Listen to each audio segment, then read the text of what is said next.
एक opinion poll और भी ज़्यादा मार्केट के अंदर वायरल हो रहा है, फैल रहा है, और वो ये है कि एआईएमआईएम उसके अंदर 15 सीटों पर जीत हासिल कर रही है और महागठबंधन जो है 107 सीटों पर जीत हासिल कर रही है। तो इस तरीके से 243 सीट है बिहार के अंदर, और अगर ऐसा है एआईएमआईएम जो है 15 सीटों पर और महागठबंधन 107 सीटों पर, तो इन दोनों को मिलाकर 122 सीट हो जाता है। तो यानी कि महागठबंधन को एआईएमआईएम के पास जाना हर हाल में कंपलसरी होगा अगर वो सरकार बनाना चाहते हैं तो। हालांकि इसके अलावा और भी चीज़ें हैं, जैसे कि एमआईएम और महागठबंधन के अलावा और भी चीज़ें हैं, जैसे कि एनडीए है। एनडीए के पास जो है 110 सीटें बताया जा रहा है, जैसे कि आपके स्क्रीन पर दिख रहा होगा कि एनडीए जो है 110 सीट पर जीत हासिल कर रही है। तो बहुमत के लिए भाई 122 चाहिए, तो जो कि ये प्राप्त नहीं कर पा रहा है, तो इसका मतलब इसकी सरकार नहीं बन पा रही है। महागठबंधन 107 सीटों पर जीत हासिल कर रही है, इसको भी चाहिए 122, तो ये भी बहुमत हासिल नहीं कर पा रहा है, तो ये भी सरकार नहीं बना पाएगी।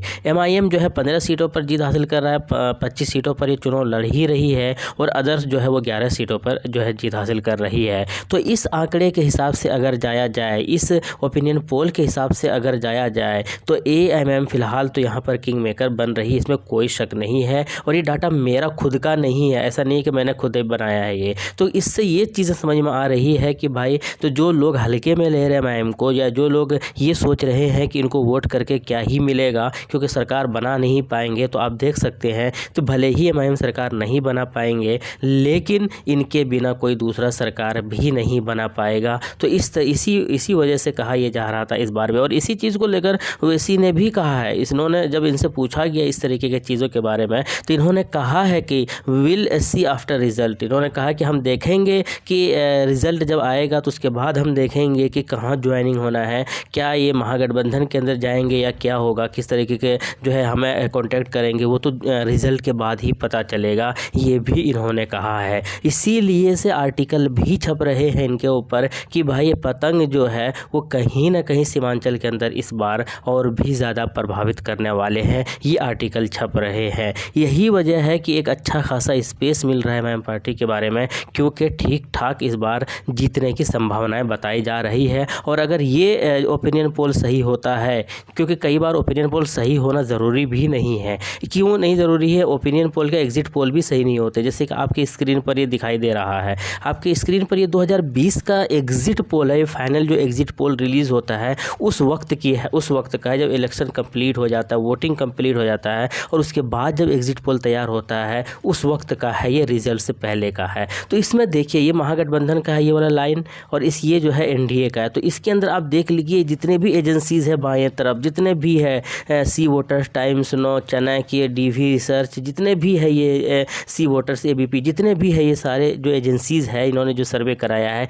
सबके अंदर देखिए महागठबंधन के बहुमत आराम से मिल रहा है। महागठबंधन जीत रही है, महागठबंधन जीत रहा है, महागठबंधन जो है वो सरकार बना रही है इस आंकड़े के हिसाब से। और इस आंकड़े के हिसाब से जो है एनडीए को जो है बहुमत भी नहीं मिल रहा है। ये 2020 की मैं बात कर रहा हूँ। यही वजह है कि यही आंकड़े देखकर तेजस्वी यादव और उनकी जो टीम है उन्होंने मिठाइयाँ और लड्डू वगैरह जो है वो तैयार कर लिया था। लेकिन ये इधर आप देख सकते हैं ग्राफ से, ये जो ब्लू कलर का ग्राफ है ये महागठबंधन का 128 पर जो है इनकी जीत दिखा रहे थे, वहीं पर दूसरी ओर जो है ये 104 जो है ये एनडीए का दिखा रहा था। तो टोटल 122 चाहिए ही था बहुमत के लिए, तो आराम से ही बहुमत हासिल कर ले रहा था। और एमआईएम का तो एक भी सीट नहीं दिखा रहा था पिछली बार, 2020 की मैं बात कर रहा हूँ। तो ये आंकड़े क्या हुआ था, फिर सरासर गलत हो गया था, बिल्कुल खारिज कर दिया गया था, और इसके जस्ट अपोजिट बन गया था, सरकार एनडीए ने बना लिया था। और एमआईएम पर जहाँ पर 0 से 1 सीट दिखाया जा रहा था, तो वहाँ पर जो है फाइनल रिजल्ट आने के बाद 5 सीट पर जीत हासिल हुआ है।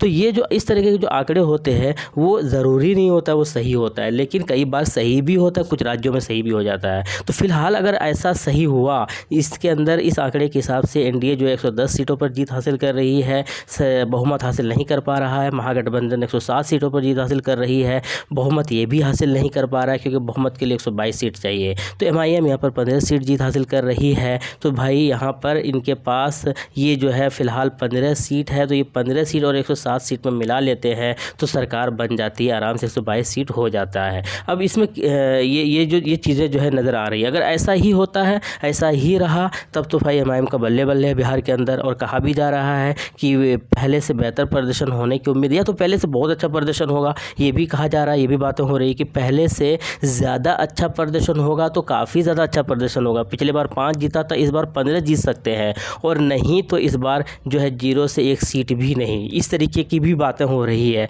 तो मैं आपको क्लियरली बता देता हूँ, या तो MIM जो है या तो बहुत लंबा छलांग मारेगी, 15 सीट के आसपास जीतेगी, या फिर जो यहाँ पर है 0 से 1 या 0 से 2 सीट भी जीत नहीं पाएगी। इस तरीके के भी आंकड़े और जो है वो डाटा जारी किया गया है। तो अब ये तो आने वाले वक्त में ही पता चलेगा कि क्या होता है। और बाकी आप लोग बताएं कमेंट सेक्शन के अंदर कि आपके हिसाब से मैम कितनी सीटों पर जो है जीत हासिल कर रही है, क्या वो किंग मेकर बन पाएगी बिहार के अंदर, कमेंट बॉक्स में ज़रूर बताइएगा। मिलते हैं नेक्स्ट वीडियो। और हाँ, जो ये कह रहे थे ना, जो चीज़ें ये बता रहे थे कि वो इनको सपोर्ट करने से या 2-4-10 सीटें जीत कर ही क्या कर पाएंगे, तो भाई इसी तरीके से ही नंबर्स का ही खेल होता है यहाँ पर। और ये खेल जो है ना, इसीलिए असदुद्दीन ओवैसी साहब इस तरीके के नंबर्स और खेल को बहुत अच्छे से समझते हैं। इसी वजह से जो है वो इन नंबर्स को और इन पॉलिटिक्स को अच्छे से समझने की वजह से वो जानते हैं कि ये लोग कहाँ तक क्या कर सकते हैं। तो खैर कुल मिलाकर आपकी राय क्या है, कमेंट बॉक्स में बताइएगा। शुक्रिया, जय हिंद।